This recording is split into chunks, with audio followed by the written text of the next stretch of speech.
Hello दोस्तों, मैं आनंद वैसला आप सभी का अपने YouTube चैनल टारगेट विद आनंद वैसला पर आपका स्वागत करता हूं। दोस्तों, एलसीएम एचसीएफ की वाईसीटी पब्लिकेशन की इस बुक के अंदर अभी हमारा फोर्थ पार्ट चला हुआ है और आज पार्ट ये लास्ट होगा। आज एलसीएम और एचसीएफ हम खत्म कर लेंगे। तो अगर इस वीडियो के नज़रिए से देखें तो आज की क्लास का पहला क्वेश्चन, और अगर बुक के नज़रिए से देखें तो आज बुक के हिसाब से 151 नंबर क्वेश्चन आपको स्क्रीन पर दिखाई दे रहा होगा। और ये बोल रहा है कि कौन सी संख्या सभी संख्याओं का गुणनखंड होती है। गुणनखंड यानी कि फैक्टर होती है। और फैक्टर क्या होता है? जो दी गई संख्या को पूरा पूरा काट दे। तो आप कोई भी संख्या लीजिए और उसके फैक्टर कीजिए तो उसके अंदर एक हमेशा मौजूद रहता है। जैसे कि मैं 2 के फैक्टर करने लगूँ कि 2 किस किस से कटती है, तो आप कहोगे कि 2 से भी कटती है और 1 से भी कटती है। फिर मैं बोलने लगूँ चलो भाई 12 के बताओ, 12 के फैक्टर क्या हो जाएंगे, तो आप बोलोगे कि 12 6 से भी कट जाएगी, 4 से भी कट जाएगी, 3 से भी कट जाएगी, 2 से भी कट जाएगी और 1 से भी कट जाएगी। आप कोई भी संख्या लीजिए, A to Z आप कोई भी संख्या ले लीजिए, वहां पर आप ऑब्जर्व करोगे कि एक हर जगह मौजूद रहता है। यहाँ भी मौजूद है, यहाँ भी मौजूद है, और भी कोई भी संख्या देख लीजिए, हर किसी के फैक्टर में एक जरूर हो रहता है, क्योंकि 1 से हर एक संख्या कटती है। तो इसका आंसर हो जाएगा ऑप्शन नंबर बी यानी कि 1। नेक्स्ट क्वेश्चन पा जाइए। नेक्स्ट क्वेश्चन है आपका 152। 2 संख्याएं 4 और 5 के अनुपात में। पहली संख्या अगर 4 मान लेते हैं तो दूसरी संख्या क्या हो जाएगी? 5। उसके बाद बोल रहा है इनका एलसीएम 100 है तो इनका अंतर ज्ञात कीजिए। तो इन दोनों का एलसीएम देखें तो कितना आ जाएगा? 20, और 20 ना देकर है कितना? 100। तो 20 यूनिट किसके बराबर हो गई? 100 के। तो 1 यूनिट किसके बराबर हो जाएगी? 5। तो इनका डिफरेंस कितना है? 1 यूनिट, और इस 1 यूनिट की वैल्यू कितनी आ जाएगी? 5, यानी कि आंसर आ जाएगा आपका 5। तो ऑप्शन नंबर आपका सी इस क्वेश्चन के लिए ठीक हो जाएगा 152 के लिए। 153 पे कूद जाइए। 153 क्या कह रहा है दोस्त? बहुत इजी क्वेश्चन है, सिलेक्शन ले मरो अब की बार। 153, यदि 2 संख्याएं जिनका मैथ से HCF 9 व 5 और 7 के अनुपात में है तो उनका अंतर ज्ञात कीजिए। सेम इसी तरह से होगा। पहली 5 यूनिट है तो दूसरी कितनी है? 7 यूनिट।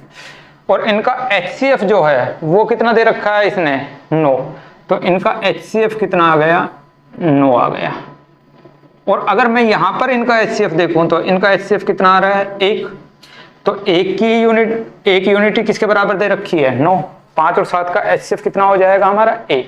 लेकिन 1 ना होकर HCF है कितना? 9। तो 1 यूनिट की वैल्यू कितनी आ गई? 9 आ गई। इसके बाद क्या कह रहा है? इनका अंतर ज्ञात कीजिए। तो इनका अंतर कितना हो जाएगा? तो आप कहोगे कि 2 यूनिट। तो 1 यूनिट की वैल्यू 9 है तो 2 यूनिट की वैल्यू कितनी हो जाएगी? 18। यानी कि इस क्वेश्चन के लिए 18 बिल्कुल सही आंसर हो जाएगा। यानी कि ऑप्शन नंबर आपका बी इस क्वेश्चन के लिए बिल्कुल ठीक। नेक्स्ट क्वेश्चन पाइए भैया। आगे बढ़ते हुए 154 नंबर क्वेश्चन पे आते हैं। 2 संख्याओं का अनुपात 5 और 6 है। अगर एक संख्या हमारी 5 यूनिट की है तो दूसरी संख्या कितनी है हमारी? 6 यूनिट की। इतनी सी बात बच्चे इसमें दे रखी है।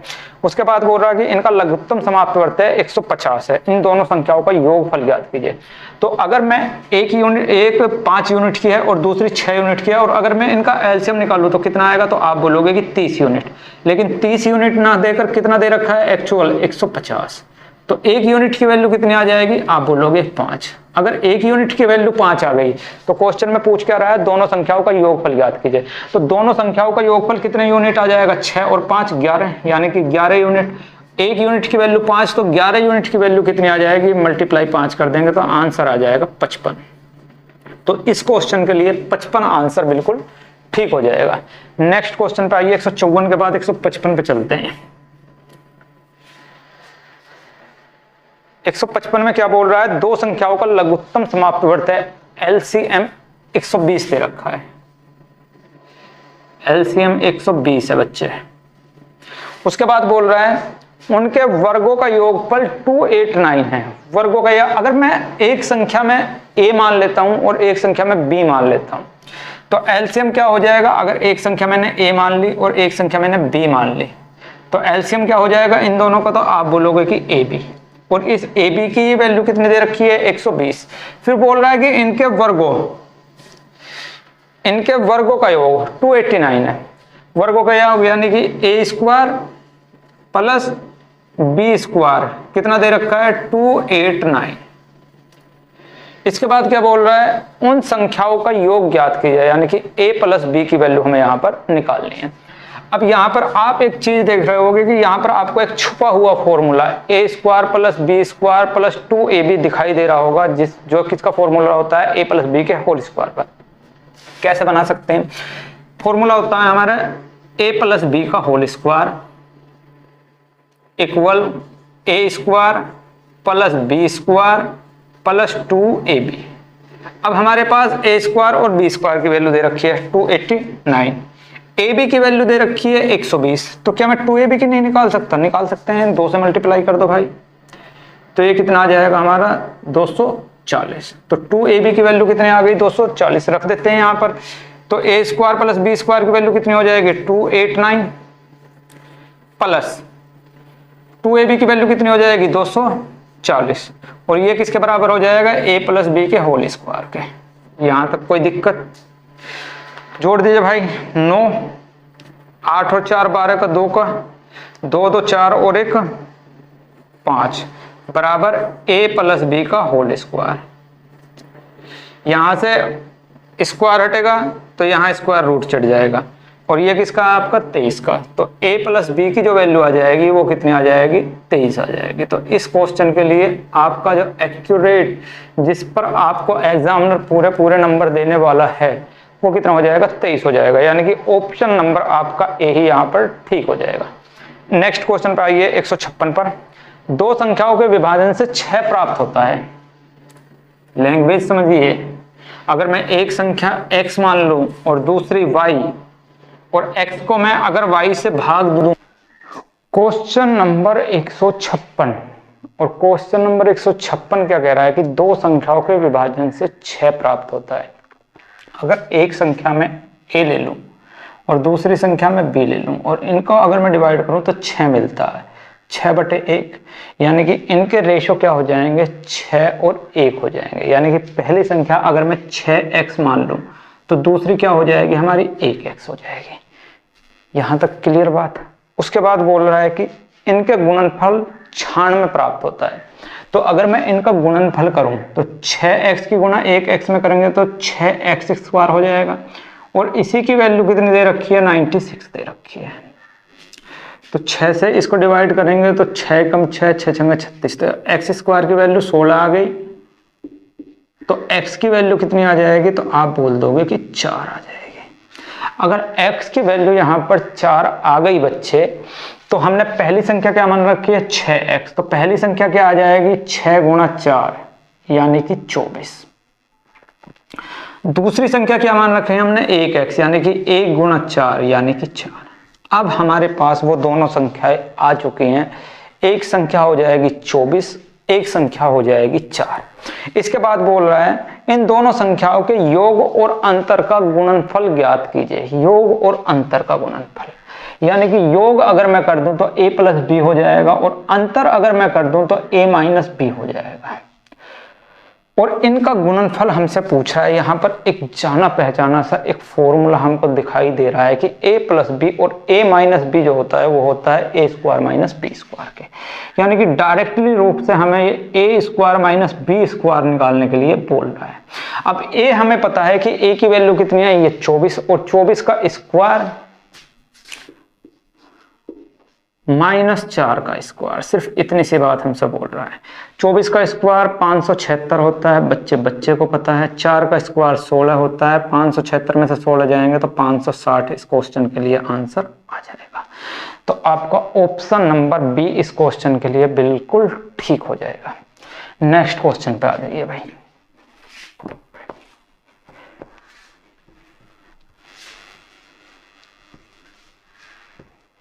एक 156 के बाद क्वेश्चन नंबर 157। 157 में क्या कह रहा है, 56 और 84 दोनों का दूसरा सबसे बड़ा गुणनखंड ज्ञात कीजिए।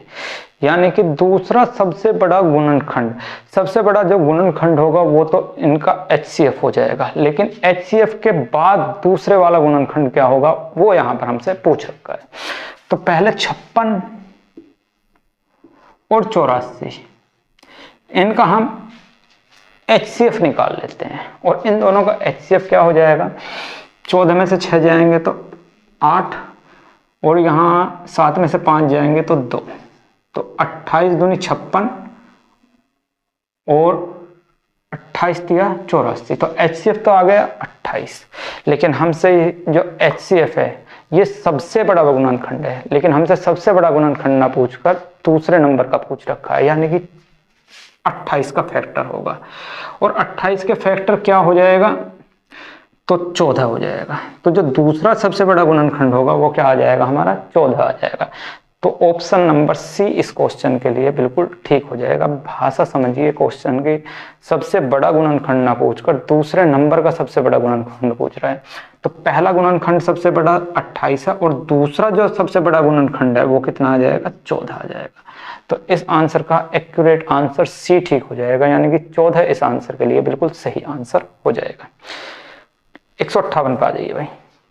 सबसे छोटी संख्या क्या है जिसमें ठीक 7 गुणनखंड होते हैं? ऐसी संख्या हमें बता देंगे जिसके 7 गुणनखंड होते हैं, फैक्टर उसके 7 होते हैं। तो आ जाइए भाई करते हैं। तो पहला ऑप्शन उठाते हैं हम 100, और 100 के हम गुणनखंड कर लेते हैं। तो 100 के गुणनखंड कितने होंगे हमारे, 2 की पावर 2 गुणा 5 की पावर 2। एक बात और ध्यान रखनी है कि जब भी हमें टोटल फैक्टर निकालने होते हैं तो यहाँ पर जो हम फैक्टर करते हैं वो प्राइम नंबर होने चाहिए। जैसे कि यहाँ पर 2 और 5 दोनों क्या है, हमारे प्राइम नंबर है। प्राइम नंबर का मतलब कि ऐसी संख्या जो या तो 1 से कटे या खुद से कटे, ऐसी संख्या को बोलते हैं हम प्राइम नंबर। तो दोनों संख्याएं ऐसी होनी चाहिए कि दोनों के दोनों क्या हो, प्राइम नंबर हो। अब 100 के हमने प्राइम फैक्टर कर लिए, 2 की पावर 2 और 5 की पावर 2। अब नंबर ऑफ फैक्टर्स जो होते हैं वो क्या होते हैं, जितने भी पावर ले रखिए इसमें अपने तरफ से 1 जोड़ दीजिए। तो 2 में 1 जोड़ देंगे तो 3, यहाँ पावर कितनी है 2, 2 में 1 जोड़ देंगे तो 3, तो 3 तिया 9, यानी कि 100 के जो फैक्टर होंगे टोटल वो कितने हो जाएंगे हमारे 9। लेकिन क्वेश्चन के हिसाब से कितने फैक्टर होने चाहिए टोटल, 7। तो इसका मतलब इसके फैक्टर 9 आ गए, तो ये तो ऑप्शन होगा नहीं। दूसरा ऑप्शन है आपका 36। 36 के अगर हम प्राइम फैक्टर करेंगे तो 9 चौक 36, यानी कि 3 की पावर 2 और 2 की पावर 2। इसके अगर कुल फैक्टर देखेंगे हम तो 2 और 1 3, 2 और 1 3, पावर में 1 जोड़ दीजिए अपने पास से, 3 तिया 9। तो इसके टोटल फैक्टर कितने आ गए 9। तो ये भी आंसर नहीं हो सकता क्योंकि हमें टोटल फैक्टर चाहिए कितने, 7। उसके बाद तीसरी संख्या है हमारी 64। तो 64 के अगर मैं फैक्टर करूंगा तो 8 8 64, यानी कि 2 की पावर कितनी आ जाएगी 6, और इसके टोटल फैक्टर कितने आ जाएंगे, पावर कितनी है 6 में 1 अपने पास से जोड़ दूंगा तो 7। तो इसके टोटल फैक्टर कितने आ गए 7, यानी कि यही हमारा आंसर हो जाएगा। तो 64 वो सबसे छोटी संख्या है जिसके कुल फैक्टरों की संख्या कितनी हो जाएगी हमारी, 7 हो जाएगी। जैसे लास्ट ऑप्शन अगर मैं 16 देखने लगूं कि 16 के कितने होंगे, तो 16 को लिख सकते हैं हम 2 की पावर 4। तो पावर कितनी है 4, तो फैक्टर इससे 1 बढ़ के यानी कि 5 हो जाएंगे। ये भी हमारा आंसर गलत हो जाएगा। तो सिर्फ एक ही ऑप्शन ऐसा है 64 जिसके फैक्टरों की संख्या कितनी आई है हमारे 7। तो ऑप्शन नंबर सी इस क्वेश्चन के लिए बिल्कुल ठीक हो जाएगा। फैक्टर निकालने का तरीका यही है कि जो भी संख्या आपको दे रखी है बच्चे, उसके ना प्राइम फैक्टर कर लीजिए, और प्राइम फैक्टर्स के अंदर जो पावर होती है उसमें 1 अपनी तरफ से ऐड कर दीजिए। जैसे यहाँ पर 2 पावर थी तो अपनी तरफ से ऐड करके कितनी कर ली 3, बीच में मल्टीप्लाई का साइन है तो मल्टीप्लाई कर दिया। फिर यहाँ कितनी पावर है 2, 1 अपने पास से ऐड करके कितनी कर दी 3, और इनकी मल्टीप्लाई करके कितने आ गए 9, यानी कि 100 के टोटल फैक्टर कितने होंगे 9। लेकिन हमें 9 फाइंड आउट नहीं करने थे, हमें जो फाइंड आउट करने थे वो करने थे 7। तो एक ही संख्या ऐसी है 64 जिसके फैक्टर कितने आए हैं 7। अच्छा, एक ऐड क्यों करते हैं, ऐसे फैक्टर कैसे निकालते हैं, ये सारी चीजें मैं तब बताऊंगा जब मैं मैथ स्पेशल यहाँ पर आपको पढ़ाऊंगा। अभी मैं यहाँ पर एक बुक का सॉल्यूशन करा रहा हूँ, तो सिर्फ आप ये समझ लीजिए कि फैक्टर, टोटल फैक्टर किस तरह से निकालते हैं। बाकी इसकी कंप्लीट थ्योरी कहाँ से कैसे किस तरह से फैक्टर निकालते हैं वो सारी की सारी चीजें, ये फॉर्मूला वगैरह कहाँ से बने, टोटल A to Z में बहुत अच्छी तरह से आपको समझाऊंगा जब मैं कंप्लीट मैथ आपको पढ़ाऊंगा। अभी मैं पहले यहाँ पर ये बुक का सॉल्यूशन कंप्लीट कर लूँ, उसके बाद मैं आपको कंप्लीट मैथ भी कराऊंगा और वहाँ आप बेचिंता रहिए। बिल्कुल बेसिक से जीरो से मैं आपको कंप्लीट मैथ पढ़ाने वाला हूँ। इसको खत्म करो भाई, आगे बढ़ जाते हैं और आगे आपका क्वेश्चन नंबर 158 के बाद क्वेश्चन नंबर 159 पे आ जाइए। दो संख्याओं का लघुत्तम समाप्त वर्त है 78 और उन दोनों संख्याओं का अनुपात 2 और 3 है, उनका योगफल ज्ञात कीजिए। यानी कि अगर पहली संख्या मेरी 2 यूनिट है तो दूसरी कितनी है 3 यूनिट। तो अगर मैं इनका एलसीएम निकालूं तो 3 दूनी 6, तो कितना आ जाएगा एलसीएम 6। लेकिन 6 ना होकर एलसीएम है कितना आपका, तो आप बोलोगे कि 78 दे रखा है गुरु। अगर 78 है तो एक यूनिट की वैल्यू कितनी आ जाएगी, तो आप कहोगे कि 78 को डिवाइड कर देंगे 6 से, तो 6 एकम 6 और 6 दूनी 12, 6 3 18, यानी कि एक यूनिट की वैल्यू कितनी आ गई 13 आ गई गुरु। और अगर एक यूनिट की वैल्यू 13 आ रही है मेरे बच्चे, तो इनका सम कितना आ जाएगा 3 और 2 5, तो 5 यूनिट की वैल्यू कितनी आ जाएगी, तो मल्टीप्लाई करके 13 से और आंसर बता देंगे कि 65 आ गया गुरु। तो इस क्वेश्चन के लिए जो आंसर हो जाएगा वो कितना हो जाएगा 65, यानी कि आपका ऑप्शन नंबर कौन सा ठीक हो जाएगा, आपका इसमें सी ठीक हो जाएगा। चलो बढ़ते हैं नेक्स्ट क्वेश्चन पे। 160 क्वेश्चन नंबर 160, 360 और 450 का सबसे बड़ा गुणनखंड क्या है। सबसे बड़ा गुणनखंड का मतलब है कि इसका एचसीएफ हमें पूछ रहा है कि इसका एचसीएफ क्या होगा। तो इसको रफ करते हैं, किस किस का एचसीएफ 360 और 450 का, 360 और 450 का। और बच्चे को पता है कि एचसीएफ जो होगा या तो इनका डिफरेंस होगा या डिफरेंस का कोई ना कोई फैक्टर होगा। तो पहले इसका डिफरेंस देख लेते हैं कि डिफरेंस कितना आता है। तो 0 में से 0 जाएंगे 0, 15 में से 6 जाएंगे तो 9, तो 90 आ गया डिफरेंस। अब देखते हैं 90 से ये दोनों संख्याएं कटती हैं या नहीं कटती हैं। तो भाई दोनों संख्याएं ना पूरी की पूरी कट गई गुरु। अगर दोनों संख्याएं पूरी की पूरी कट रही हैं तो इसका मतलब एचसीएफ इनका डिफरेंस यानी कि 90 ही है, और यही वो संख्या है जो इन दोनों का सबसे बड़ा गुणनखंड है। तो इस क्वेश्चन के लिए क्वेश्चन ए ऑप्शन बिल्कुल ठीक हो जाएगा 90। आ जाते हैं 161 पे। 161 को समझ लीजिए बच्चे। 161 में क्या बोल रहा है, यदि P वह सबसे बड़ी संख्या है जिससे 60, 150 और 285 को विभाजित किया जाए तो प्रत्येक दशा में समान शेष बचता है। तो P के अंकों का योगफल हमसे पूछ रखा है कि P के अंकों का योगफल क्या होगा। तो यहाँ पर बच्चे आप समझ रहे हो कि 60, 150 और 285 को जब विभाजित कर रहे हैं P से तो समान शेषफल बच रहा है, यानी कि जो P की वैल्यू है वो एक्चुअल में इसका HCF है। और डायरेक्ट हमसे HCF ना पूछकर जो HCF आएगा उसके अंकों का सम हमसे पूछ रहा है। तो सबसे पहले हम इसका HCF निकालते हैं।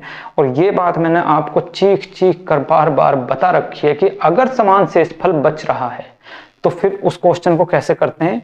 तो सबसे बड़ी संख्या क्या है 285, इसमें से घटा दो भैया 150, दूसरी बार में 150 में से घटा दो तीसरे नंबर की संख्या 60, और तीसरी बार में 285 में से घटा दो 60। और फिर वो संख्या देखिए क्या आती है, 5 में से 0 जाएंगे तो 5, और 8 में से 5 जाएंगे तो 3, और 2 में से 1 जाएगा तो 1, 0 में से 0 जाएगी तो 0, और 15 में से 6 जाएंगे तो 9, 5 में से 0 जाएगी तो 5, 8 में से 6 जाएंगे तो 2, और फिर ये 2। और वो बड़ी से बड़ी संख्या जिसको इनसे भाग देने के बाद समान शेषफल बचता है वो एक्चुअल में होगा क्या, इन तीनों संख्याओं का HCF। और इन तीनों संख्याओं का HCF क्या होगा, इन दोनों का डिफरेंस यानी कि 45। 45 से ये भी कट रही है, ये भी कट रही है, ये भी कट रही है, यानी कि वो बड़ी से बड़ी संख्या क्या हो जाएगी 45 हो जाएगी। लेकिन संख्या ना पूछ के हमसे इसके डिजिट का सम हमसे इस क्वेश्चन में पूछ रखा है। तो 45 के डिजिट सम क्या हो जाएगा, 5 और 4 9। तो आंसर आपका इस क्वेश्चन के लिए 9 ठीक हो जाएगा, यानी कि ऑप्शन नंबर डी यहाँ पर हमारा एकदम एक्यूरेट सही हो जाएगा। तो गुरु समझ में आ रही होंगी ये बात। अब चलते हैं नेक्स्ट क्वेश्चन पे। आ जाइए 162 नंबर क्वेश्चन पर। 3 संख्याओं का अनुपात 2, 3 और 6। अगर पहली 2 यूनिट है तो दूसरी कितनी है 3 यूनिट, और तीसरी कितनी है 6 यूनिट है। तथा इनका HCF 45 है। HCF इनका 45 दे रखा है, 45 है। इन संख्याओं का योगफल ज्ञात कीजिए। तो योग क्या हो जाएगा इनका, 6 और 3 9 और 2 11 और गुना 45। अब 45 एकदम 45 और 45 एकदम 45 और 4 49, यानी कि 495। तो आपका ऑप्शन नंबर सी इस क्वेश्चन के लिए बिल्कुल ठीक हो जाएगा। अगर कुछ मंद बुद्धि बच्चे नहीं समझ पाए हैं कि इस तरह से कैसे कर दिया, तो बच्चे आप इस तरह से भी कर सकते हो मेरे दोस्त कि पहली संख्या क्या हो जाएगी 45 गुना 2, दूसरी संख्या कितनी हो जाएगी 3 गुना 45, फोर्थ क्या हो जाएगी 6 गुना 45। क्योंकि ये बात मैं आपको चीख कर बार बार बता चुका हूं कि अगर हमको रेशो दे रखे हैं और HCF अगर हमको दे रखा है तो रेशो में HCF की मल्टीप्लाई करने के बाद हमको संख्या मिल जाती है। तो पहली संख्या 45 गुना 2, दूसरी संख्या 3 गुना 45, फोर्थ 6 गुना 45। अगर मैं अब इनका सम करूं तो यहां सम में से 45 तो कॉमन आ जाएगा और अंदर क्या बच जाएगा हमारा 5 3 2 और 6 6 3 और 2 11 और यही आंसर आ जाएगा 495। और यही बात मैंने यहाँ पर डायरेक्ट कर दी थी तो भी बात वही थी। तो इस क्वेश्चन का गुरु जो आंसर आएगा वो कितना आएगा आपका 495, यानी कि ऑप्शन नंबर सी इस क्वेश्चन के लिए बिल्कुल ठीक रहेगा। नेक्स्ट क्वेश्चन पे आ जाइए।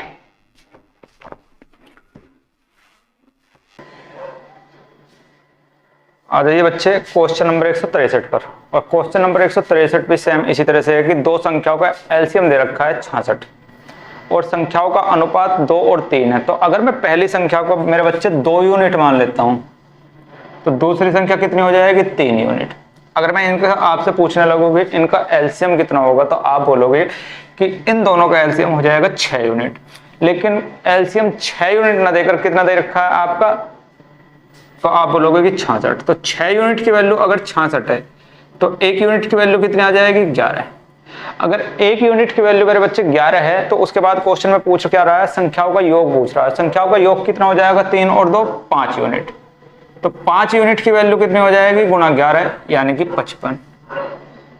तो इसके लिए जो आंसर आ जाएगा वो कितना आ जाएगा 55, यानी कि ऑप्शन नंबर बी यहाँ पर आपका बिल्कुल ठीक हो जाएगा।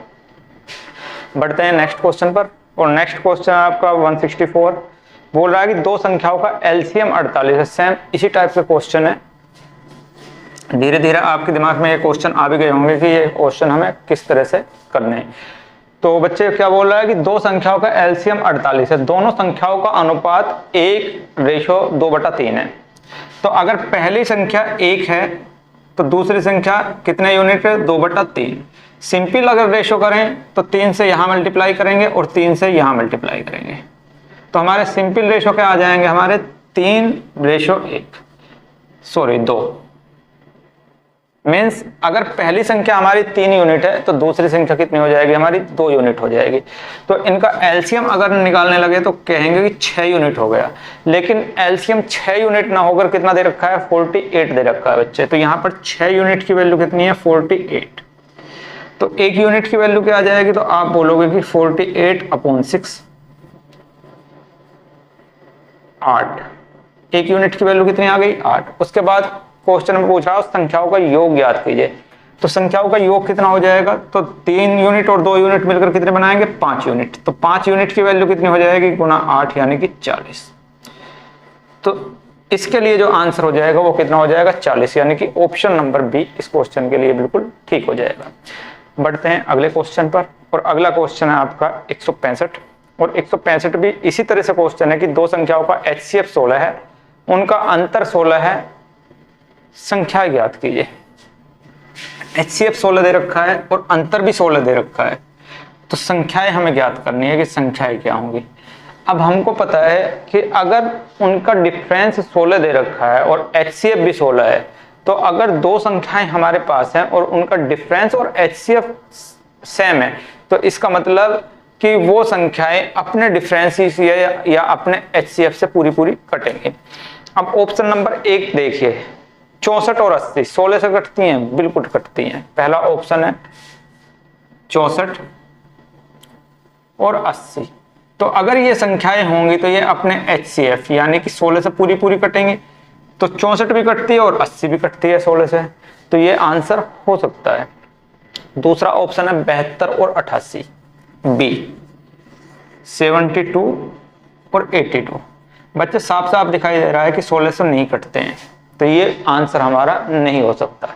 नेक्स्ट है आपका 80 और 100, सी ऑप्शन है 80 और 100।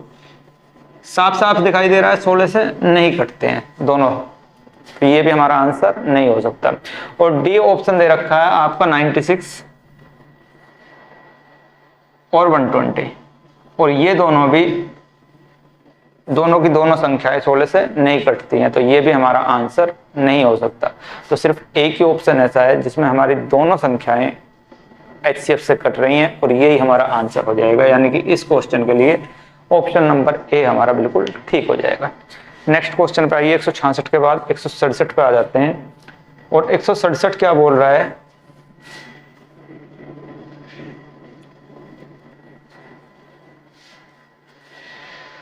वन 166 में क्या बोल रहा है कि सबसे बड़ी वर्गाकार टाइल की भुजा की लंबाई क्या होगी जिसका उपयोग 13.92 मीटर लंबी और 5.22 मीटर चौड़ी टाइल की फर्श बनाने के लिए किया जा सकता है। तो जब भी बड़ी से बड़ी की बात हो तो वहां पर हमें HCF निकालना है, जब भी छोटी से छोटी की बात होगी तो LCM निकालना है, जब भी बड़ी से बड़ी की बात होगी तो HCF निकालना है। तो बेसिकली इस क्वेश्चन के अंदर हमको HCF निकालना है, किस किस का, 13.92 मीटर और आपका 5.22 मीटर। अगर इसको मैं सेंटीमीटर में कन्वर्ट कर लूं तो 1392 और 522, इनका हमको HCF निकालना है। अब HCF क्या होगा, या तो डिफरेंस या डिफरेंस का कोई फैक्टर। डिफरेंस देखते हैं इसका कितना आता है। डिफरेंस आएगा 2 से 2 जाएंगे तो 0, 9 से 2 जाएंगे तो 7, 13 से 5 जाएंगे तो 8, 870। अब 870 तो कभी भी हमारा आंसर हो ही नहीं सकता, HCF 870 तो हो ही नहीं सकता। रीजन क्या है बच्चे कि ये 870 है, ये 522 है, तो ये इससे पूरी डिवाइड नहीं होगी। तो इसका मतलब, और हमको पता है HCF संख्याओं से नंबर से बड़ा कभी भी नहीं हो सकता।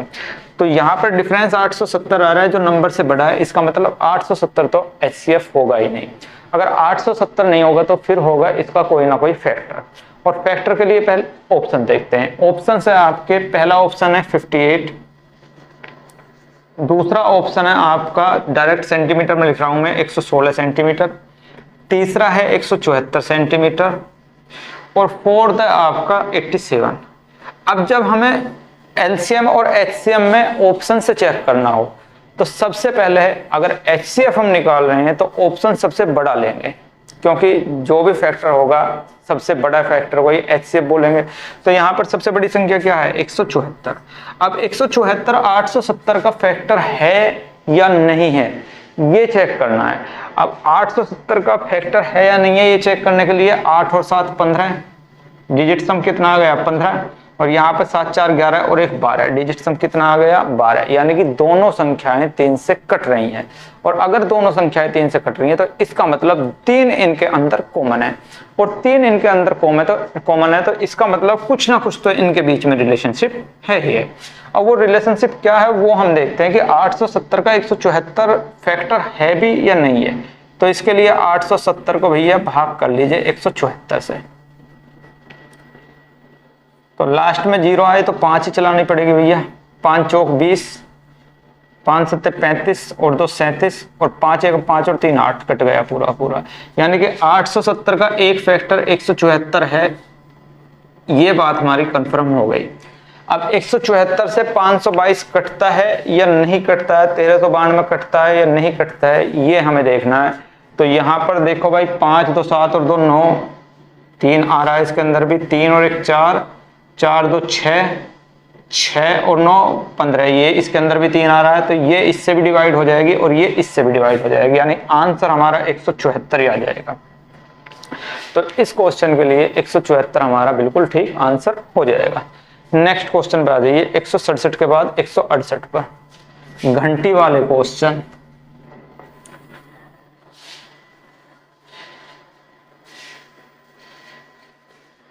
क्या बोल रहा है कि 4 अलार्म घड़ियां क्रम से 3, 4, 5 और 8 मिनट के अंतराल पर बजती हैं। यदि वे एक साथ 6 बजे बजे तो अब वे एक साथ कितने बजे बजेंगे?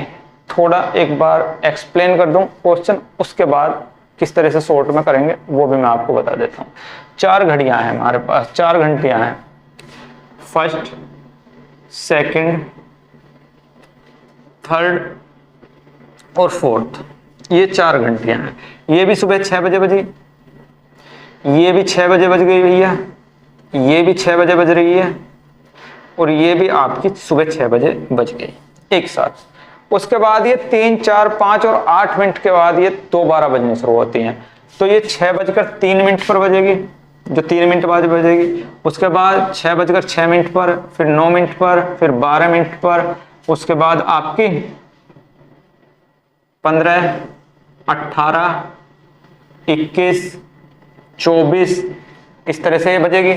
इतने मिनट बाद ये 6 बजे बज रही है, और ये कितने मिनट बाद बजती है? 4 मिनट बाद बजती है। तो दोबारा ये 6:04 पर, फिर 8 मिनट पर, फिर 12 मिनट पर, फिर 16 मिनट पर, उसके बाद 20 मिनट पर, उसके बाद आपके 24 मिनट पर ये बज जाएगी। जो तीसरी घंटी है वो आपके हर 5 मिनट बाद बजती है। तो अगर यहाँ 6 बजे बज गई तो फिर 6:05 पर बजेगी, 10, 15, 20, 25, 30 और इस तरह से आगे भी हर 5 मिनट के अंतराल पर बजती रहेगी। नेक्स्ट जो है वो 8 मिनट बाद बजती है। तो अगर 6 बजे बज गई तो दोबारा कब बजेगी? 8 मिनट बाद, 6:08, फिर 16 मिनट पर, फिर 24 मिनट पर, फिर 32 मिनट पर, फिर 40 मिनट पर, फिर आपका 48 मिनट पर, और इस तरह से आगे ये बजती हुई चली जाएगी। अब हमको बताना है कि ये एक साथ कब बजेंगे। तो अगर 6 बजे बज गई तो अगली बार जब भी ये बजेंगे तो किस पर? 3, 4, 5 के एलसीएम पर एक साथ बजेंगे। कहीं ना कहीं टाइम ऐसा आएगा जहां पर 3, 4, 5 और 8 मिनट का टाइम क्या हो जाएगा? सेम। और वो सबसे छोटा टाइम जो यहाँ पर सेम होगा वो क्या होगा? इनका एलसीएम। तो इस टाइप के क्वेश्चंस में बेसिकली निकालना क्या होता है? एलसीएम निकालना होता है। जितने जितने मिनट बाद घंटियां बज रही हैं उतने उतने टाइम का हमको एलसीएम निकालना होता है, और वो एलसीएम ही यहाँ इस टाइम में ऐड कर देते हैं और बता देते हैं कि नेक्स्ट घंटी कब बजेगी। तो कैसे करेंगे? तो निकाल लो भाई 3, 4 और 5 और 8 का एलसीएम।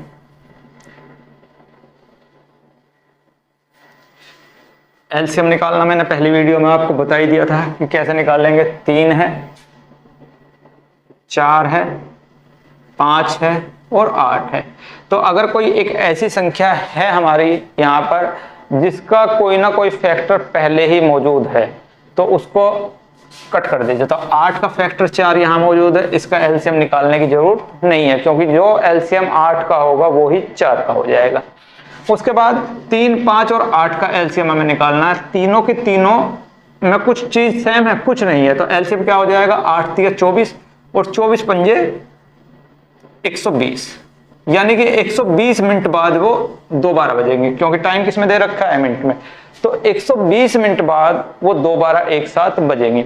120 मिनट का मतलब है अगर घंटे में बदले तो 2 घंटे बाद, 2 घंटे बाद। तो अगर अब 6 बजे बजी हैं तो इसके 2 घंटे बाद यानी कि 8 बजे ये घंटियां दोबारा एक साथ बजेंगे। तो आपका ऑप्शन नंबर क्या हो जाएगा? ए ठीक हो जाएगा, प्रातः 8 बजे, क्योंकि प्रातः 6 बजे अगर एक बार 7 बज चुके हैं तो उसके 2 घंटे बाद प्रातः 8 बजे वह दोबारा एक साथ बजेंगे। नेक्स्ट क्वेश्चन पे आए भैया। तो इस टाइप के घंटे वाले क्वेश्चंस में क्या करना है कि जो टाइम आपको गिवन है उसका एलसीएम ही निकालना है बेसिकली, बस इतना काम आपको कर देना है। नेक्स्ट क्वेश्चन है 3 घंटियां 10, 15 और 20 मिनट के अंतराल पर बजती हैं। एक 10, एक 15 और एक 20, और शुरुआत में वो कब बजी हैं आपकी? 5 बजे, 5 PM पर। तो इसके बाद कब बजेंगे? तो फैक्टर है, हाँ है, 10 को खत्म करो क्योंकि इसका पहले ही मल्टीपल 20 यहाँ पर है। तो बस 15 और 20 का एलसीएम निकालना है। 15 क्या हो जाएगा? 5 × 3, 20 क्या हो जाएगा? 5 × 4। एलसीएम क्या हो जाएगा? जो कॉमन है 5 कॉमन है, जो कॉमन नहीं है 3 और 4 ये कॉमन नहीं है। 5 × 4 = 20 दिया 60, यानी कि 60 मिनट बाद वो दोबारा बजेंगी। 60 मिनट का मतलब 1 घंटे बाद वो दोबारा फिर से बजेंगे। अगर 5 PM पर बजी है तो दोबारा कब बजेंगे? 1 घंटा बाद, यानी कि 6 PM पर वो दोबारा एक साथ बज जाएंगे। तो आपका ऑप्शन नंबर क्या हो जाएगा? डी इस क्वेश्चन के लिए ठीक हो जाएगा। नेक्स्ट क्वेश्चन पे 169 के बाद 170।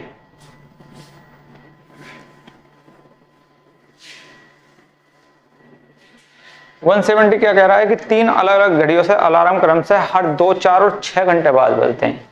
पहला 2 घंटे बाद, दूसरा 4 घंटे बाद और तीसरा 6 घंटे बाद। फैक्टर है कोई?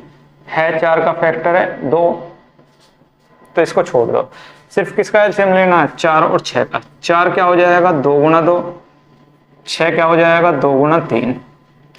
जो कॉमन है वो कॉमन लीजिए, 2 कॉमन है। उसके बाद 2 और 3 और बच गए, तो 3 दूनी 6 दूनी 12, यानी कि 12 घंटे बाद वो दोबारा एक साथ फिर से बजेंगे। तो पहली बार कब बज रही थी वो? 3 दिनों में एक साथ कितने बार बजेंगे? अब इस क्वेश्चन में 3 दिन, यानी कि एक दिन में 24 घंटे, 3 दिन में 72 घंटे में कितनी बार बजेंगे? तो 72 घंटे में कितनी बार बज जाएंगे भाई? हर 12 घंटे बाद बजेंगे, तो 12 पंजे 60, 12 6 72, यानी कि 6 बार वो एक साथ बच जाएंगे 72 घंटे के अंदर। तो आपका ऑप्शन नंबर कौन सा ठीक हो जाएगा? ए इस क्वेश्चन के लिए बिल्कुल ठीक हो जाएगा कि 72 घंटे में वो कितनी बार बजेंगे? 6 बार एक साथ बच जाएंगे। नेक्स्ट क्वेश्चन पे आ जाइए। 171, किसी क्रॉस सेक्शन पर ट्रैफिक लाइट्स क्रम से 48 सेकंड, 48 सेकंड, दूसरी आपकी 72 सेकंड और तीसरी आपकी 108 सेकंड।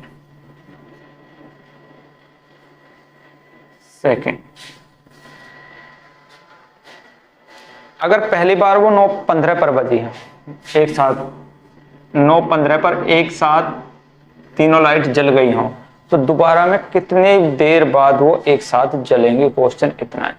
तो 48, 72 और 108 का क्या निकालना है? एलसीएम हमें निकालना है।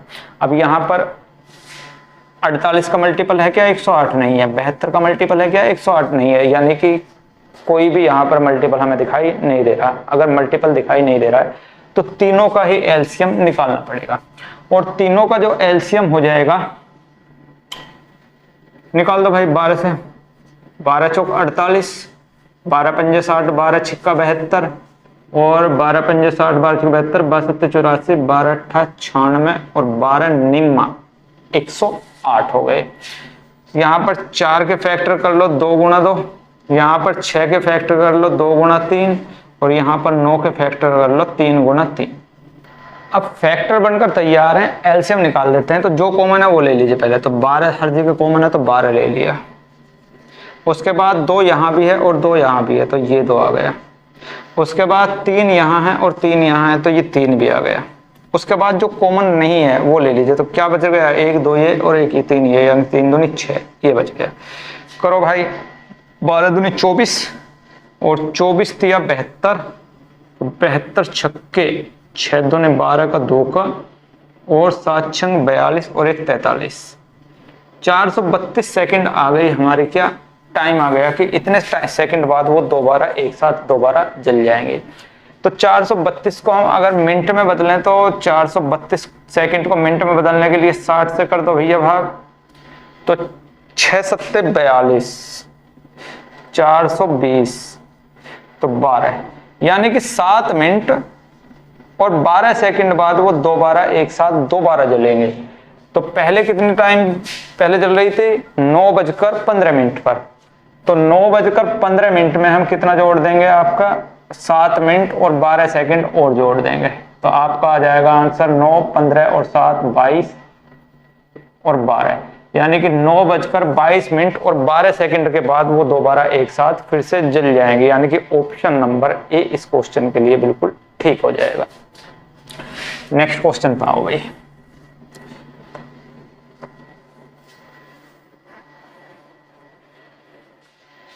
आगे बढ़ते हैं दोस्त 172 नंबर क्वेश्चन पर। और 172 नंबर क्वेश्चन क्या कह रहा है कि एक मंदिर का में क्रमशः 12, 16, 24 और 36 मिनट के अंतराल पर 4 घंटियां बजती हैं। पहली घंटी 12, दूसरी 16, तीसरी 24 और चौथी आपकी 36।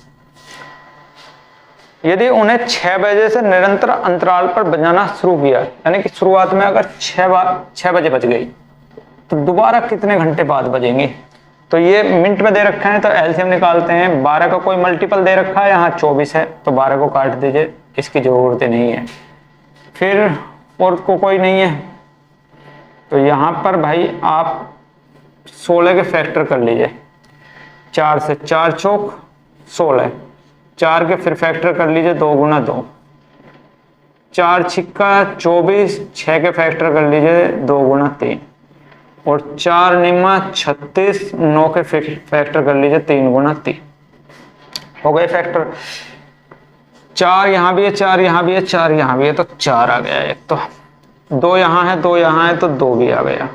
3 यहाँ है, 3 यहाँ है, तो 3 भी आ गया। अब बच क्या रहा है, 2 और 3, 3 दूनी 6 और आ गया।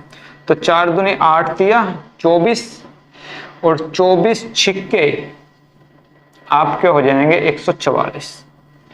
तो 144 मिनट बाद वो दोबारा एक साथ बजेंगे। 144 मिनट को अगर हम घंटे में बदले तो 60 से भाग देंगे, 60 दूनी 120, तो 2 घंटे और 24 मिनट, 2 घंटा 24 मिनट बाद वो दोबारा एक साथ बजनी शुरू होंगी घंटियां। तो 6 बजे बजी थी, तो 6 बजे के बाद 2 घंटा 24, यानी कि 8 घंटा 24 मिनट पर ये घंटियां दोबारा एक साथ दोबारा बजेंगी। तो आपका ऑप्शन नंबर ए यहाँ पर इस क्वेश्चन के लिए ठीक हो जाएगा। 172 के बाद आते हैं 173 नंबर क्वेश्चन पर। 173 नंबर क्वेश्चन क्या बोल रहा है दोस्त, 3 अलार्म क्रम से 10, 15, 30 मिनट के अंतराल पर बजते हैं। पहला 10, दूसरा 15 और तीसरा 30 मिनट के। 15 का मल्टीपल है ये, इसका मल्टीपल है ये, यानी कि एलसीएम हमारा 30 ही हो गया। सुबह 9 बजे बज रहे हैं, तो 30 मिनट बाद दोबारा बज जाएंगे, क्योंकि एलसीएम 30 मिनट आ जाएगा, तो 9:30 पर जो वो दोबारा बज जाएंगे, यानी कि ऑप्शन नंबर ए इसके लिए ठीक हो जाएगा। नेक्स्ट क्वेश्चन पाओ भाई 173 के बाद 174 नंबर क्वेश्चन। 3 घंटियां 15, 20 और 30 मिनट के अंतराल पर बजती हैं। 15, 20 और 30 के अंतराल पर बजती हैं। 15 का मल्टीपल है तो काट दो, इसका तो एलसीएम निकालना ही नहीं है, इन दोनों का निकाल लेते हैं। इन दोनों का क्या आ जाएगा, 60 एलसीएम आ जाएगा, यानी कि 60 मिनट बाद वो दोबारा एक साथ बजेंगे, यानी कि 1 घंटा बाद। बोल रहा है कि अगर 11 बजे बजी हैं, तो 11 बजे के बाद 1 घंटा बाद, यानी कि 12 बजे वो दोबारा बज जाएंगे, यानी कि ऑप्शन नंबर बी इस क्वेश्चन के लिए ठीक हो जाएगा। Next question, question number 175। 175 में क्या बोल रहा है कि 16, 24, 36 और 42 मिनट बाद, 16, 24, 36 और 42 मिनट बाद बज रही हैं। तो कोई किसी का मल्टीपल है, 16 का कोई मल्टीपल है नहीं, 24 का भी नहीं है, 36 का भी नहीं है, यानी कि यहाँ पर इस क्वेश्चन के अंदर हमको इन चारों संख्याओं का एलसीएम निकालना पड़ेगा। एलसीएम निकालने के लिए क्या कॉमन आ रहा है, जो तीनों में चारों में कॉमन हो, तो 2 ही कर लो। 2 गुना 8 हो जाएगा, ये तो छोड़ ले तो, और 8 के अगर फैक्टर करेंगे तो 2 गुना 2 गुना 2 हो जाएंगे। उसके बाद 24 के 2 गुना 12 हो जाएंगे, और 12 के अगर फैक्टर करेंगे हम तो 2 गुना 2 गुना 3 हो जाएगा। उसके बाद 36 के फैक्टर करेंगे तो 2 गुना 18 हो जाएगा, और 18 के फैक्टर करेंगे तो 2 गुना 3 हो जाएंगे। उसके बाद 42 के फैक्टर करेंगे तो 2 गुना 21 हो जाएगा, और 21 के फैक्टर करेंगे तो हम 3 गुना 7 हो जाएंगे। तो ये हो गए इसके फैक्टर। कॉमन क्या है, 2 यहाँ भी है, 2 यहाँ भी है, 2 यहाँ भी है, और 2 यहाँ भी है, तो एक तो 2 कॉमन आ गया। उसके बाद मल्टीप्लाई, 2 यहाँ भी है, 2 यहाँ भी है, 2 यहाँ भी है, तो ये 2 कॉमन आ गया। उसके बाद 1 2 ये है, 1 2 ये है, और कहीं 2 दिखाई दे रहा है नहीं, तो ये भी कॉमन आ गया। उसके बाद ये 2 है, इधर कहीं और कहीं 2 है नहीं है, ये 2 आ गया। उसके बाद 3 यहाँ भी है, 3 यहाँ भी है, और 3 यहाँ भी है, तो ये भी आ गया कॉमन। उसके बाद 1 3 बच गया और 1 7 बच गया, इसको भी लिख लो भैया। करो मल्टीप्लाई, 2 दूनी 4 दूनी 8 दूनी 16 दूनी 32 16 थी 48, और मल्टीप्लाई 7 दिया 21, और 48 एकम 48 का 8 का हासिल 4 हो जाएंगे, और 48 दूनी 96 और 4 100। तो आंसर आ जाएगा आपका 1008 मिनट बाद। तो ऑप्शन नंबर डी इसके लिए ठीक हो जाएगा कि 1008 मिनट बाद वो दोबारा एक साथ बजेंगे। 175 के बाद 176 नंबर क्वेश्चन पे आ जाइए। 176 नंबर क्वेश्चन में क्या बोल रहा है, 4 अलग अलग सड़क क्रॉसिंग पर ट्रैफिक लाइट क्रमशः 15, 18, 27 और 30, 15, 18, 27 और 30 सेकंड बाद बजती हैं यानी जलती हैं। तो 15 का मल्टीपल है यहाँ 30, तो इसको काट दो भैया, इसकी तो कोई जरूरत नहीं है, इन्हीं का एलसीएम कर लो जो तीनों में कॉमन हो। तो 3 छंग 18, 3 में 27 और 3 धाम 30। अब इसके फैक्टर कर लीजिए, 2 गुना 3 हो जाएगा, 9 के हो जाएंगे आपके 3 गुना 3 और 10 के हो जाएंगे आपके 2 गुना 5। तो एलसीएम क्या आ जाएगा, 3 यहाँ भी है 3 यहाँ भी है, जो कॉमन है उसको लीजिए। उसके बाद यहाँ 2 है, यहाँ 2 है, ये 2 ले लिया। उसके बाद यहाँ 3 है, यहाँ 3 है, इसमें 3 है नहीं है, तो ये 3 ले लिया। उसके बाद ये 3 और 5 बच गए, तो 5 3 15 और आ जाएगा। तो 15 दूनी 30, 15 3 45 दूनी 90 और 90 3 9 3 27, 270। तो 270 सेकंड बाद वो दोबारा एक साथ फिर जलेंगे। लेकिन इसमें पूछ क्या रखा है आपसे, ये बोल रहा है कि 6:10 पर एक साथ जले थे, 6:10 पर। तो ये जो 270 आए हैं इसको भी मिनट में बदल लीजिए। तो 60 से भाग कर देंगे तो 6 चौक 24, तो कितने बच जाएंगे आपके, 7 में से 4 जाएंगे 3, यानी कि 4 मिनट और 30 सेकंड बाद। तो यहाँ पर 4 मिनट और जोड़ देंगे और 30 सेकंड ये, तो दोबारा जो जलेंगे एक साथ, तो 6:14 और 30 सेकंड पर एक साथ ये दोबारा फिर से जल जाएंगे। तो 6 14 30 यानी ऑप्शन नंबर ए इस क्वेश्चन के लिए ठीक हो जाएगा। 176 के बाद आ जाते हैं 177 पर। इसी टाइप के क्वेश्चन है, घंटे वाले ही हैं, और इसी तरह से हमको एलसीएम निकालना है। इनका एलसीएम निकालने के तरीके सबके अलग अलग हो सकते हैं। मुझको ये इजी लगता है कि मैं इस तरह से बहुत जल्दी को आंसर लेके आ सकता हूँ। जिसको जो अच्छा लगता है वो तरीका आप अपनाइए, एलसीएम निकाल दीजिए जल्दी से जल्दी बस। नेक्स्ट क्वेश्चन है 3 घंटे क्रमशः प्रति 1 घंटा बाद, 2 घंटा बाद और 3 घंटा बाद।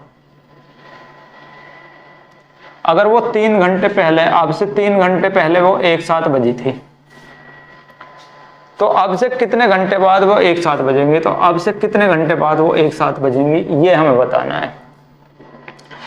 तो इनका एलसीएम कितना हो जाएगा, 6 घंटा बाद, यानी कि अब से 6 घंटा, अब से यानी यहां से 6 घंटा बाद ये एक साथ बजेंगे। तो यहां से अगर यहां तक पहुंचने में इनको 6 घंटे लगते हैं और यहां से यहां तक 3 घंटे हैं, तो यहां भी कितने हो जाएंगे, 3 घंटे। तो 3 घंटे बाद वो दोबारा एक साथ दोबारा फिर बच जाएंगे, यानी कि ऑप्शन नंबर ए इस क्वेश्चन के लिए सही हो जाएगा। नेक्स्ट में 177 के बाद 178 पे आ जाइए भाई। 178 क्या बोल रहा है, 3 घड़ियां क्रम से प्रति 1 घंटे, 2 घंटे और 3 घंटे, 1 2 और 3, यानी कि 6 घंटे बाद फिर से एक साथ बजेंगे। ऑप्शन नंबर बी ठीक हो जाएगा 178 के लिए। इसके बाद 169, 179, 15, 30, 45। तो 15 30 का मल्टीपल है, खत्म करो भाई। तो यहाँ पर 15 दूनी 30 और 15 तिया 45। एलसीएम हो जाएगा 15 गुना 2 गुना 3, तो 3 दूनी 6 और 15 छिक्का 90। तो 90 इसका आंसर आएगा। लेकिन क्या पूछ रहा है, 8 बजे एक साथ बजे, तो अगली बार वे कब बजेंगे। अगर 8 बजे बजी तो 90 मिनट बाद, 90 को अगर हम घंटे में बदलेंगे तो 1 घंटा 30 मिनट बाद, यानी कि 8 के बाद 9:30 पर वो दोबारा एक साथ दोबारा बज जाएंगे। तो 9:30 ऑप्शन नंबर बी ठीक हो जाएगा। 179 के बाद 180, 512 के कितने गुणक पूर्ण वर्ग होते हैं।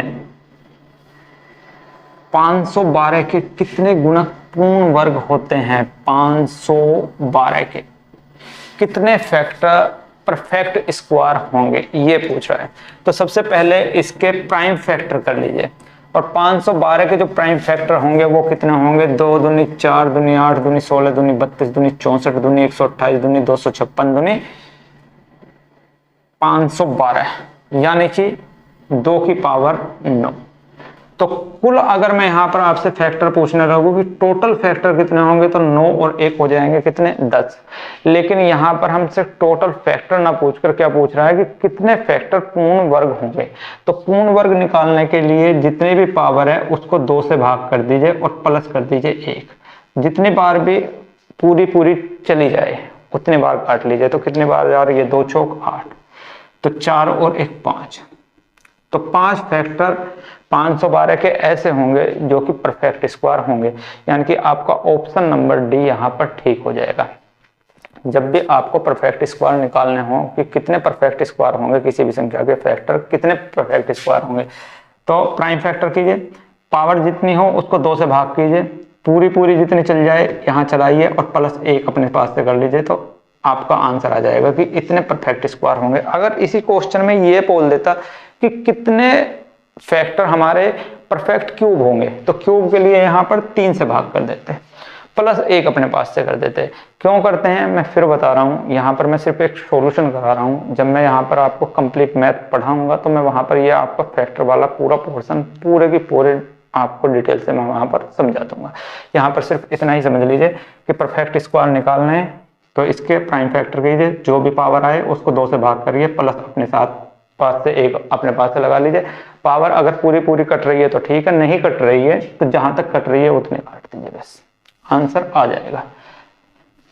क्वेश्चन नंबर 181 और बहुत अच्छा क्वेश्चन है। बोल रहा है वह कौन सी सबसे छोटी धन पूर्णांक या प्राकृतिक संख्या है जिससे 1920 विभाजित हो जाए ताकि भागफल के गुणांकों की संख्या विषम। लैंग्वेज समझिए कि 1920 को आपके ऑप्शंस दे रखे हैं आपके क्या 40, 10, 20 और 30। इनमें से एक संख्या इसको भाग करेगी और जो हमारा रिजल्ट आएगा उसके जो नंबर ऑफ फैक्टर्स हैं वो क्या आने चाहिए, ओड आने चाहिए। इतनी सी बात है।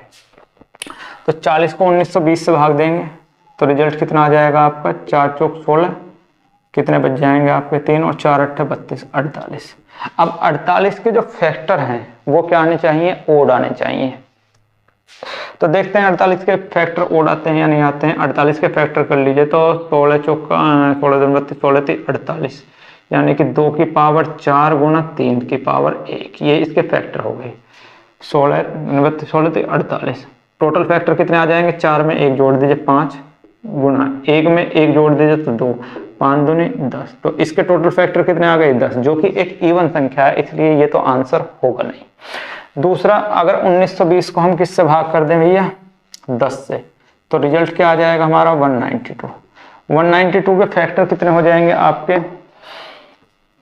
कल नहीं पढ़ेंगे भैया यहाँ पर। तो 192 के फैक्टर कितने होंगे, तो ये करने पड़ेंगे आपको 2 से।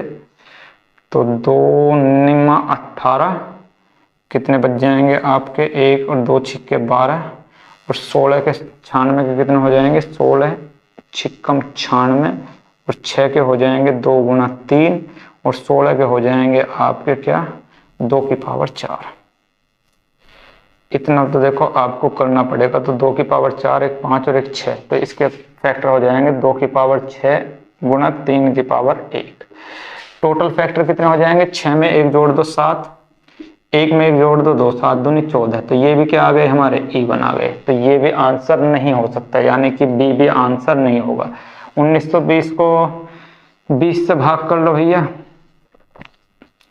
तो आपका कितना आ जाएगा 96 आ जाएगा। और 96 के जो फैक्टर होंगे वो कितने होंगे 16 85 16 छिक्कम 96, यानी कि 2 की पावर 5 और गुना 3।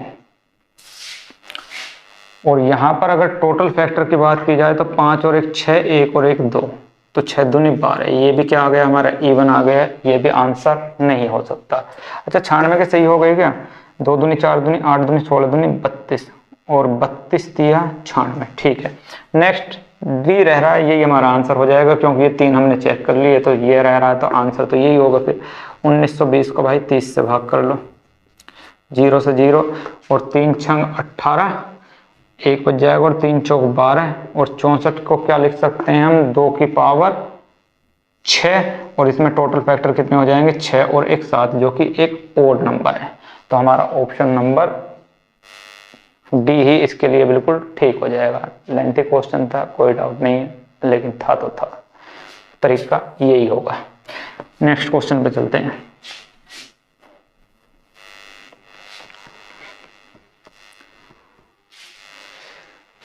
एक 181 के बाद आपका आएगा 182। 182 क्या बोल रहा है कि संख्या 2 की पावर 10 गुणा 3 की पावर 6 गुणा 5 की पावर 3 गुणा 7 की पावर 5 के कितने गुणांक 2160 के विभाज्य हैं, यानी कि 2160 से कटते हैं। तो 2160 को आप भैया फैक्टर कर लीजिए 2160 के, तो यहां पर आ जाएगा आपका कितना 2 गुणा 5 जीरो के लिए तो, और 216 होती है हमारी 6 की क्यूब, 6 की क्यूब यानी कि 2 गुणा 3 की क्यूब, यानी कि 2 की भी पावर 3 और 3 की भी पावर कितनी आ जाएगी 3। तो इसके फैक्टर कितने हो जाएंगे 2 की पावर 3 यहाँ और 2 यहाँ, तो 2 की पावर 4 भाग कर लो भाई इसे 2 की पावर 4 गुणा 3 की पावर 3 गुणा 5 से, तो यहाँ 5 से काटेंगे तो पावर यहाँ पर तो 2 बच जाएंगे, 3 से काटेंगे तो यहाँ पर पावर 3 बच जाएंगे, ये कट के यहाँ पर पावर कितनी आ जाएंगे आपकी 6। तो आंसर आ जाएगा आपकी 2 की पावर 6 गुणा 3 की पावर 3 गुणा 5 की पावर 2 और गुणा 7 की पावर 5, ये आपका आंसर आ जाएगा। अच्छा, इसमें जो है आपको पूछ रहा है कि कुल फैक्टर कितने होंगे। अब ये जो ये रिजल्ट निकल के आया इसके कुल फैक्टर पूछ रहा है आपसे, तो कुल फैक्टर कितने हो जाएंगे पावर 6 है तो 7 गुणा 3 है तो 4 गुणा 2 है तो 1 जोड़ दो 3 गुणा 5 है तो 1 जोड़ दो 6। तो यहाँ पर आपके आ जाएंगे आपके 7 चौका 28 और 6 दूनी 12 36 18, 28 गुणा 18 आ जाएंगे।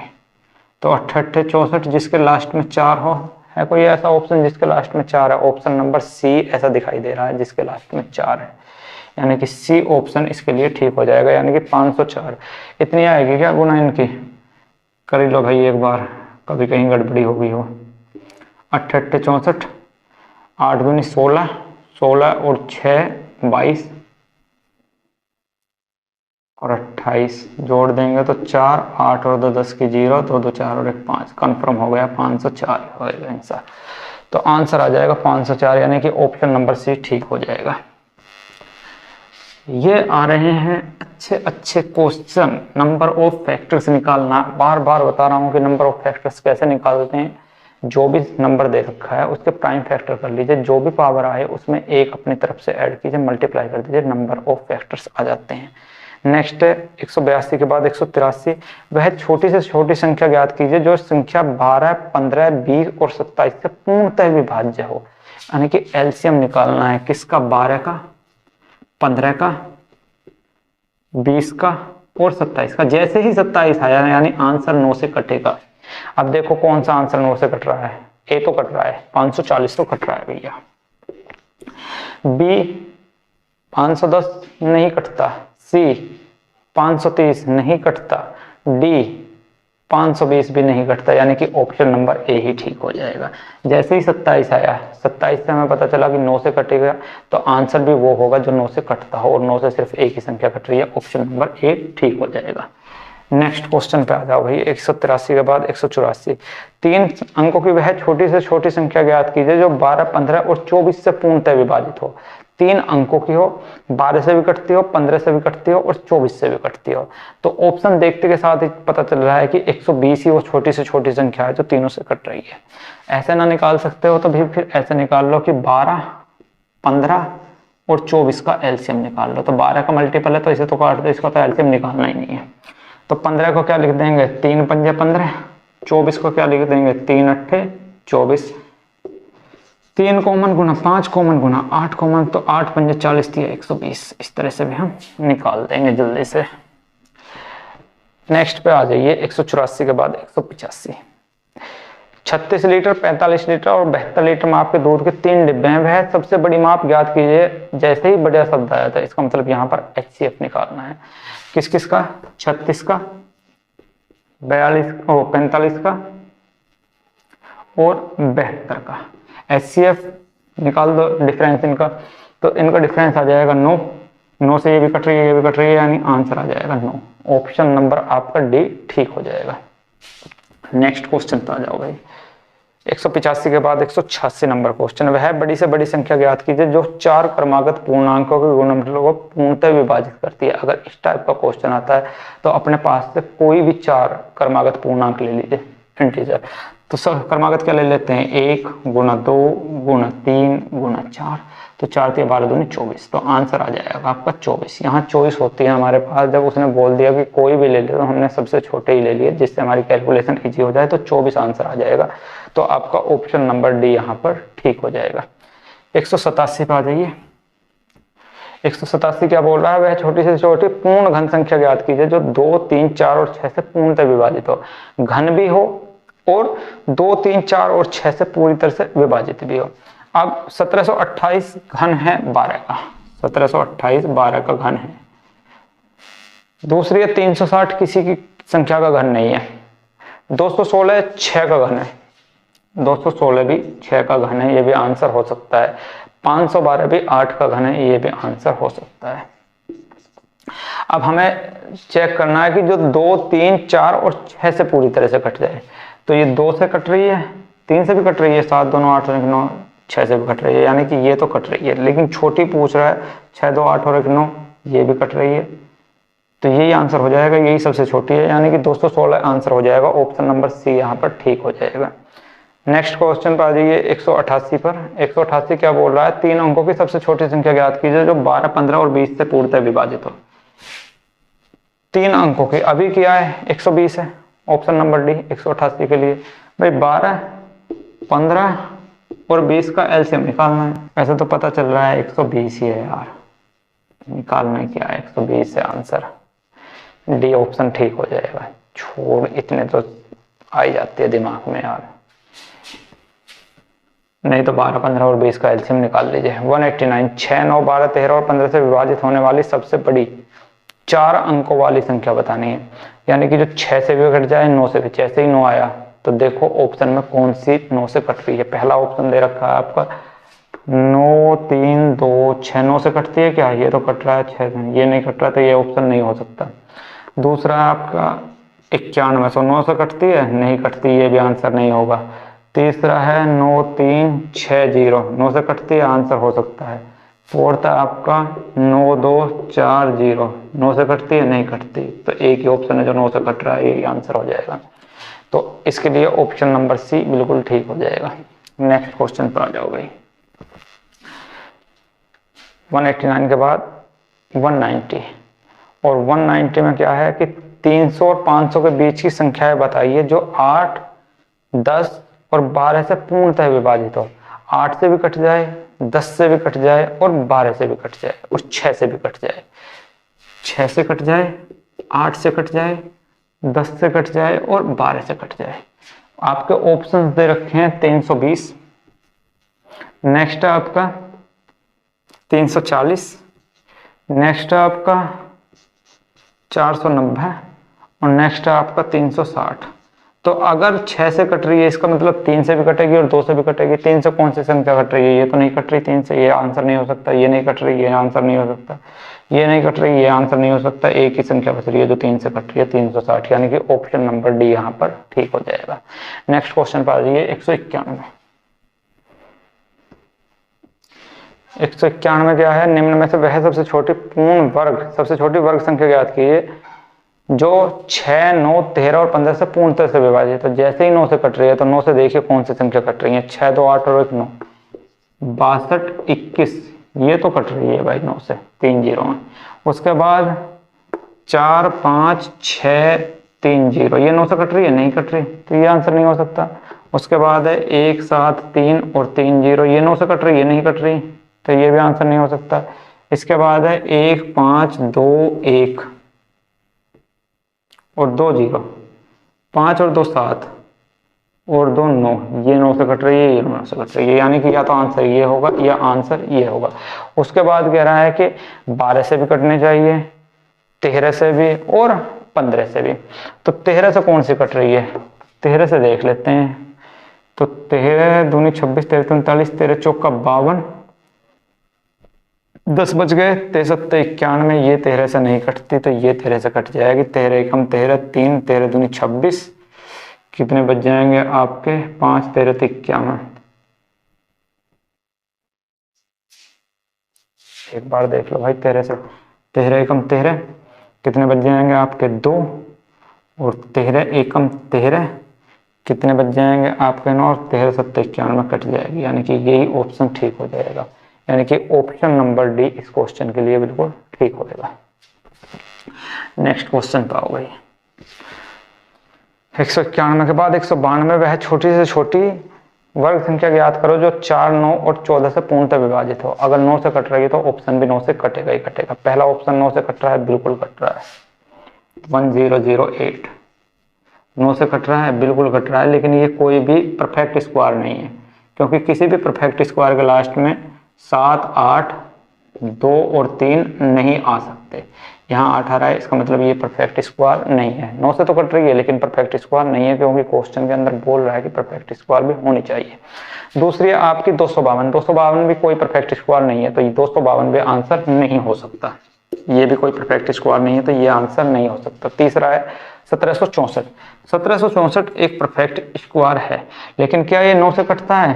तो 6, 4, 10 और 11 और 7, 18, 9 से भी कट रहा है, परफेक्ट स्क्वायर भी, ये आंसर हो सकता है। नेक्स्ट है 504। 504 कोई भी परफेक्ट स्क्वायर नहीं है, तो ये भी आंसर नहीं हो सकता। तो सिर्फ एक ही ऑप्शन है 1764, यानी कि ऑप्शन नंबर सी इस क्वेश्चन के लिए बिल्कुल ठीक हो जाएगा।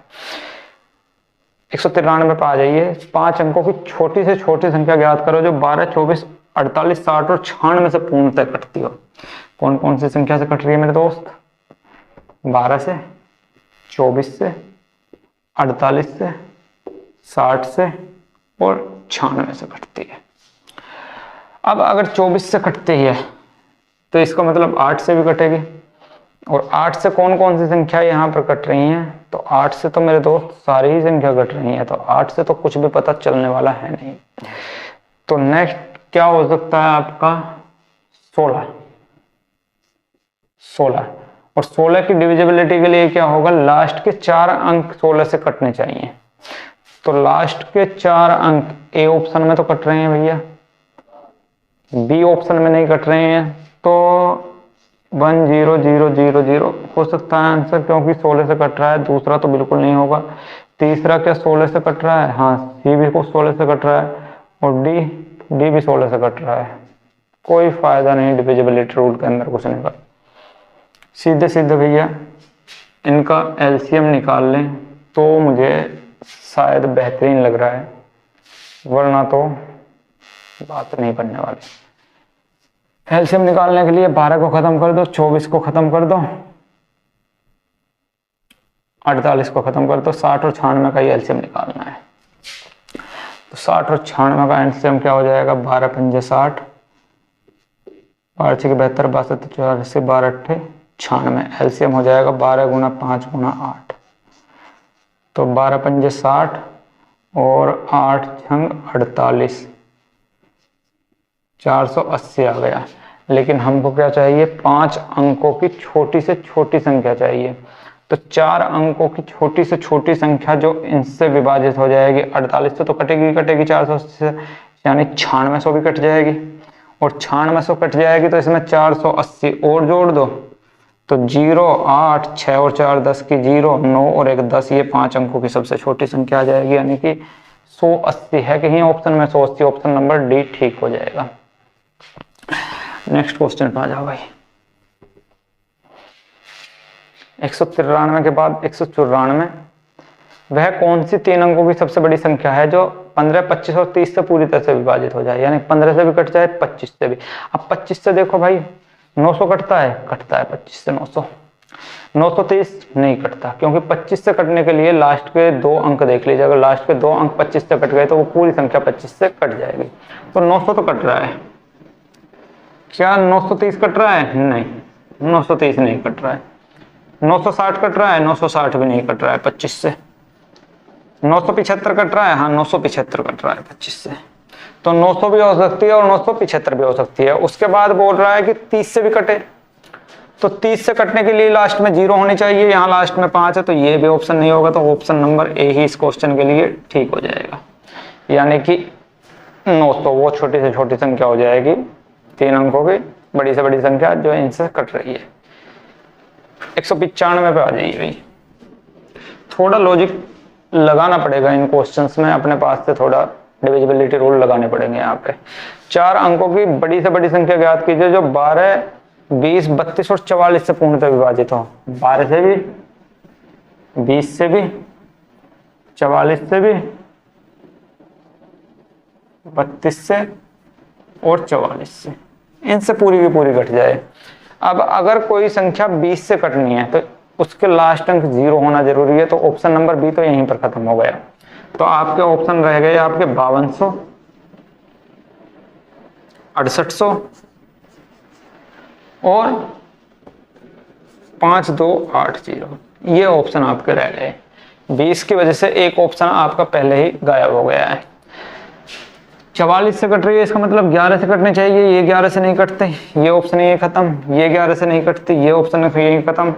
और 8 और 5 13 में से 2 जाएंगे तो 11 बच जाएंगे, एक ही ऑप्शन बच गया 5280, यानी कि ऑप्शन नंबर डी यहाँ पर ठीक हो जाएगा। 195 के बाद 196 पे आ जाइए।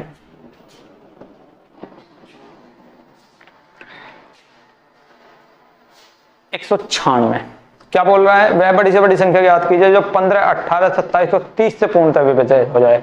यानी 15 से भी कट जाए, 18 से भी कट जाए, 27 से भी कट जाए और 30 से भी कट जाए।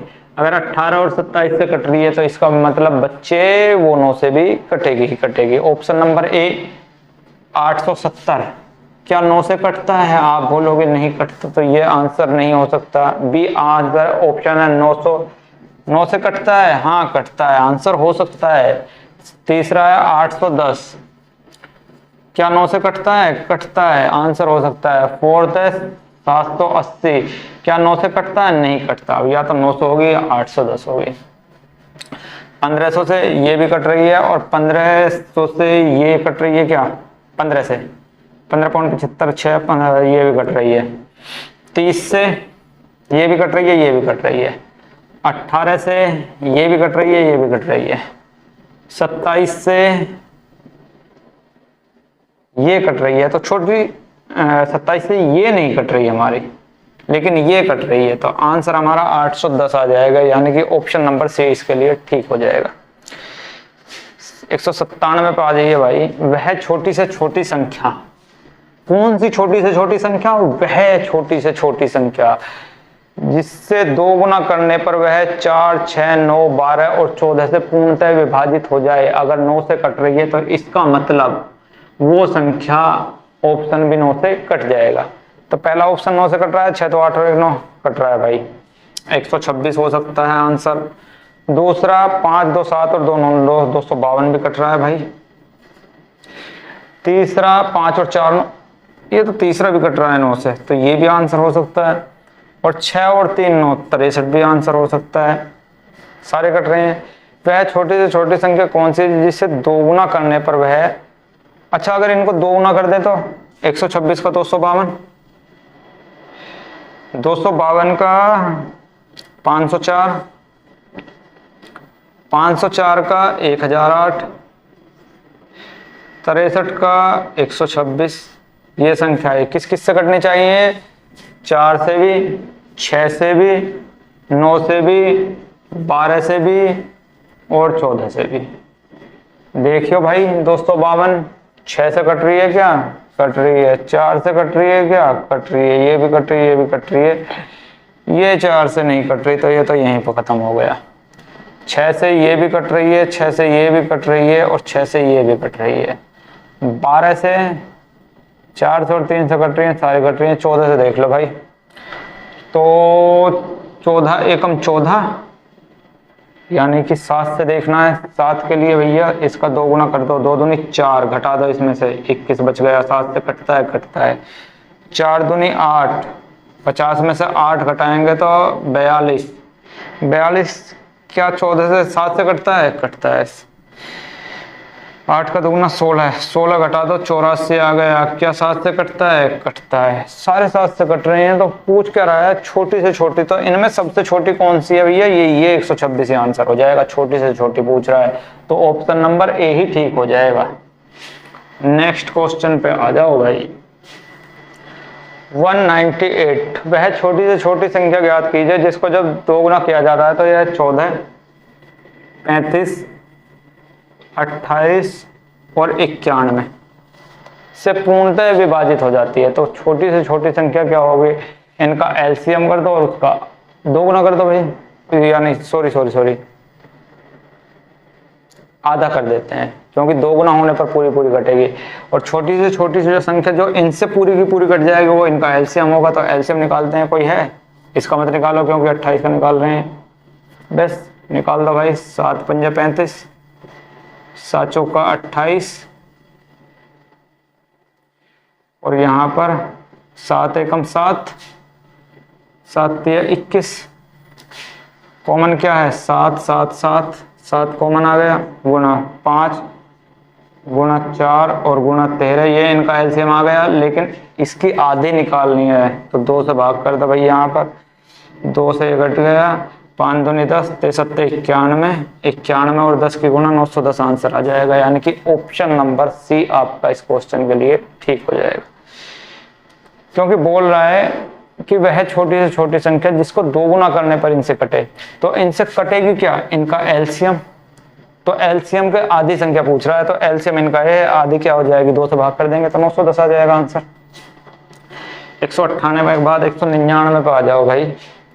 199 क्या है? वह छोटी से छोटी संख्या ज्ञात कीजिए जिसे 10, 15, 20 तथा 25 से विभाजित करने पर प्रत्येक मामले में शेष 3 बचे। यानी कि अगर 10 से भाग करें तब भी 3 बचे, 15 से करें तब भी, 20 से करें तब भी और 25 से करें तब भी। तो 10 से 3 शेष फलाने के लिए किसी भी संख्या का यूनिट डिजिट क्या होना चाहिए? 3। एक ही ऑप्शन है बी, जिसका यूनिट डिजिट 3 है। तो इसको अगर हम 10 से भाग करेंगे तो इसका शेषफल कितना बच जाएगा? हमारा 3 बच जाएगा। यानी ऑप्शन नंबर बी ठीक हो जाएगा। 199 के बाद 200। वह छोटी से छोटी संख्या ज्ञात कीजिए जो 6, 8, 12 और 16 से पूर्णतः विभाजित हो। 6 से भी, 8 से भी, 12 से भी और 16 से भी। इनका एलसीएम होगा। इसका मत निकालो भाई, इसको मत निकालो। 12 और 16 का निकाल लो। 4 तिया 12 और 4 चौक 16। तो एलसीएम हो जाएगा 4 गुना 3 गुना 4। तो 4 तिया 12, 48 आंसर आ गया भैया। है क्या 48? कहीं ऑप्शन नंबर ए ही ठीक हो गया दोस्तों के लिए। आजा भाई नेक्स्ट।